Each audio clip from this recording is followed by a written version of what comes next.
Hello दोस्तों, आप सभी का स्वागत है मेरे यूट्यूब चैनल एक के एजुकेशन में। आज हम पढ़ेंगे कोशिका विभाजन टॉप मोस्ट 20 क्वेश्चन जो एग्ज़ाम में बार बार पूछे जाते हैं। अगर आपने अभी तक हमारे चैनल को सब्सक्राइब नहीं किया है तो आप हमारे चैनल को सब्सक्राइब करें और बेल आइकन के बटन को दबाएं। तो चलिए देखते हैं पहला क्वेश्चन।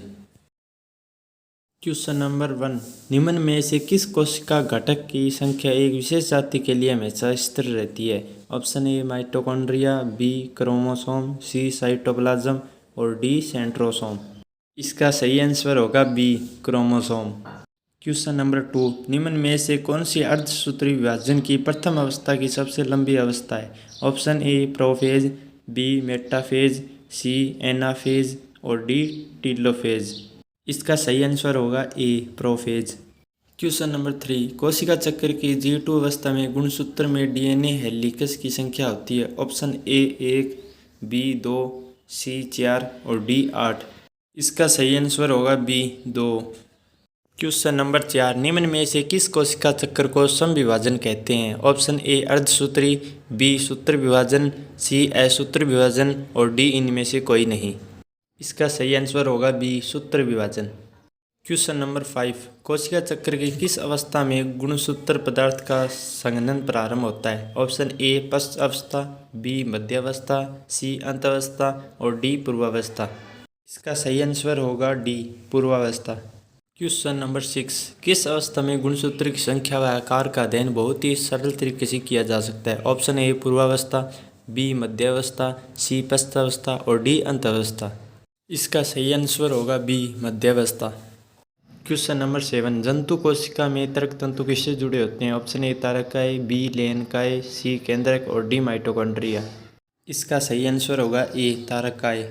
क्वेश्चन नंबर 8, शरीर की कौन सी कोशिका में विभाजन नहीं होता? ऑप्शन ए जनन कोशिका, बी यकृत कोशिका, सी तंत्रिका कोशिका और डी मुख कोशिका।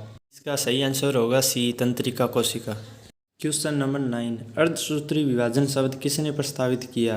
ऑप्शन ए हटविग, बी स्टड बावेरी, सी हाफ मिस्टर और डी फार्मर तथा मूरी। इसका सही आंसर होगा डी फार्मर तथा मूरी।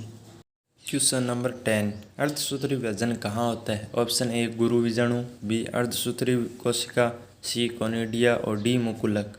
इसका राइट आंसर होगा बी अर्धसूत्री कोशिका। क्वेश्चन नंबर 11, संपीड़ित तंतुओं में प्रोटीन होती है? Option A myosin, B actin, C troponin और डी मायोग्लोबिन। इसका राइट आंसर होगा बी एक्टिन। क्वेश्चन नंबर 12, अर्धसूत्री विभाजन की किस अवस्था में सिनेप्टोनिमल कॉम्प्लेक्स का निर्माण होता है? Option A leptotene, B zygotene, C diplotene और डी पैक्टिन। इसका राइट आंसर है बी जाइगोटीन। क्वेश्चन नंबर 13, काई कोशिकाओं में समसूत्री विभाजन के दौरान क्या दिखाई नहीं देता? Option A spindle fibre, B chromosome गति, सी केंद्रिका का गायब होना और डी सिनेप्सिस। इसका राइट आंसर होगा डी सिनेप्सिस। क्वेश्चन नंबर 14, त्रिकुरूपी तंतु लगते हैं? ऑप्शन ए गुणसूत्र के अत्यांश पर, बी गुणसूत्र के काइनेटोकोर पर, सी गुणसूत्र के सूत्र केंद्र पर और डी गुणसूत्र के काइनेटोसोम पर।